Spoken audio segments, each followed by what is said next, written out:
کراچی علاقے ڈیفنس کی مسجد میں سینئر وکیل خواجہ شمس الاسلام کا قتل، سندھ پولیس کا ملزم کی گرفتاری کے لیے FIA سے رابطہ، ملزم آفریدی کا نام PNLI لسٹ میں ڈالنے کی سفارش۔ پولیس کے مطابق ملزم عمران خان آفریدی خواجہ شمس الاسلام پر حملے میں ملوث ہے۔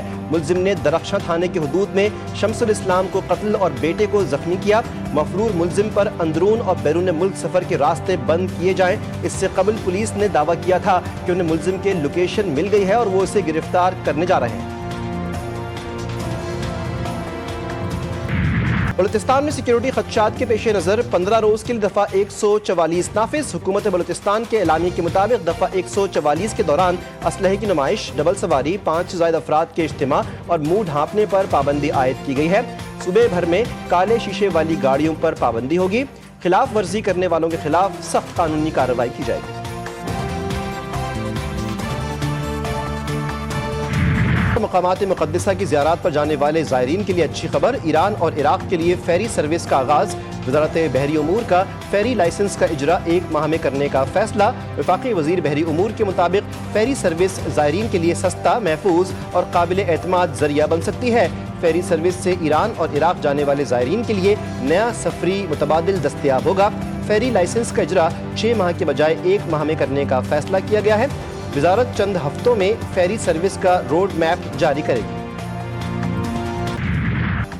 رحیم یار خان میں شیخانی پولیس چوکی پر کچے کے ڈاکوؤں کا حملہ، 5 پولیس اہلکار شہید، 2 زخمی ہوئے۔ فائرنگ کے تبادلے میں 1 ڈاکو بھی مارا گیا۔ ڈاکوؤں کی جانب سے چوکی پر راکٹ لانچر بھی داغے گئے۔ شہید اہلکار 6 ماہ سے کچے میں ڈیوٹی سر انجام دے رہے تھے۔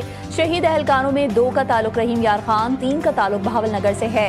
وفاقی وزیر داخلہ کی شدید مذمت، محسن نقوی کہتے ہیں شہداء کی قربانیاں رائے گاہ نہیں جائیں گی۔ 5 پولیس اہلکاروں کی نماز جنازہ صادق شہید پولیس لائنز میں ادا کر دی گئی۔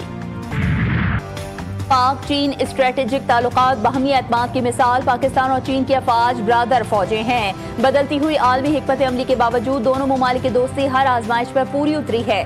اس میں کوئی لغزش نہیں آئی۔ دونوں اقوام نے علاقائی اور عالمی چیلنجز کا بھرپور سامنا کیا۔ فیلڈ مارشل سید عاصم منیر کا GHQ میں عوامی جمہوریہ چین کی فوج کے یوم تاسیس کے حوالے سے تقریب سے خطاب، دفاع، سیکیورٹی اور تعمیر ملت میں پیپلز لبریشن آرمی کے کردار کو سراہا۔ پاک چین اسٹریٹجک تعلقات پر روشنی بھی ڈالی۔ تقریب میں چینی سفیر کی بطور مہمان خصوصی شرکت، دہشت گردی کے خلاف جنگ میں افواج پاکستان کی قربانیوں کا اعتراف، PLA کے یوم تاسیس کی تقریب پر فیلڈ مارشل کا شکریہ ادا کیا۔ بھارت آپریشن مہادیو کے تحت جان بوجھ کر معصوم شہریوں کو نشانہ بنا رہا ہے، عالمی برادری نوٹس لے۔ ترجمان دفتر خارجہ شفقت علی خان کا 2 ٹوک موقف، کہا افواج پاکستان نے بھارتی جارحیت کا مؤثر اور بروقت جواب دے کر ملک کی خود مختاری کا دفاع کیا۔ پاکستان تحمل، امن اور خطے میں دیر پر استحکام کا خواہاں ہے، مگر کسی بھی مہم جوئی کا منہ توڑ جواب دینے کی مکمل صلاحیت رکھتا ہے۔ امریکی صدر ٹرمپ کی پاکستان کو چھوٹ، پاکستان پر 19% ٹیرف، بھارت پر 25% ٹیرف عائد۔ امریکی صدر نے مختلف ممالک پر ٹیرف سے متعلق ایگزیکٹو آرڈرز پر دستخط کر دیے۔ کینیڈا پر ٹیرف 25% سے بڑھا کر 35% کر دیا گیا، بنگلہ دیش پر 20%، ترکی اور اسرائیل پر 15% ٹیرف لگایا گیا۔ وائٹ ہاؤس کے ترجمان کے مطابق ان اقدامات کا مقصد امریکی معیشت، مقامی صنعتوں اور روزگار کا تحفظ ہے۔ تجزیہ کاروں کا کہنا ہے کہ یہ پالیسیاں امریکہ فرسٹ نظریے کا مظہر ہیں، جو عالمی تجارتی نظام کے خلاف ایک جارحانہ قدم ہے۔ بھارت خود کو ایک ذمہ دار عالمی طاقت کے طور پر پیش کرنے میں ناکام رہا۔ روس سے تیل خریدنے کے معاملے پر ٹرمپ انتظامیہ مودی سرکار سے سخت مایوس۔ امریکی وزیر خزانہ اسکاٹ بیسنٹ نے کہا کہ بھارت روس سے خام تیل خرید کر اسے ریفائن کر کے فروخت کرتا ہے، جو عالمی برادری کی توقعات کے برعکس ہے۔ بھارت کے رویے نے امریکہ کے ساتھ اس کے تجارتی تعلقات کو غیر یقینی بنا دیا۔ مستقبل میں تجارتی معاہدے کا انحصار بھارت کے رویے پر ہوگا۔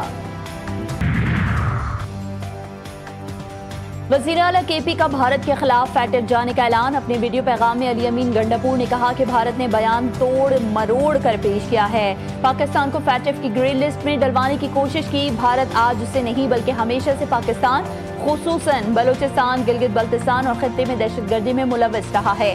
ہر محاذ پر بھارت کے جھوٹے پروپیگنڈے کا بھرپور جواب دیا جائے گا۔